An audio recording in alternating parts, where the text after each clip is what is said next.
Hello everyone! In this step-by-step guide, we'll show you how to delete your Snapchat account, so let's get started.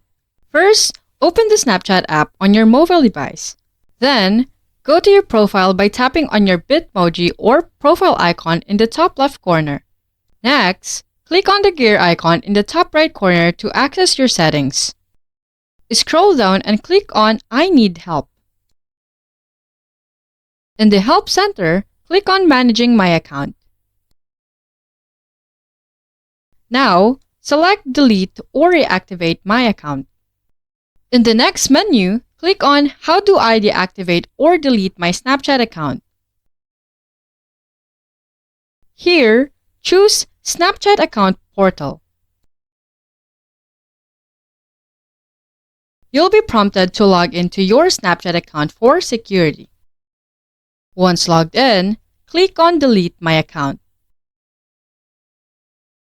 You'll be asked to enter your password for verification.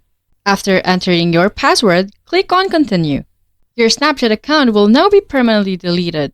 Keep in mind that this action is irreversible and all your account data will be removed.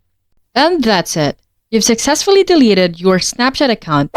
If you found this tutorial helpful, please don't forget to like, subscribe, and hit the notification bell for more updates. Until next time, bye-bye!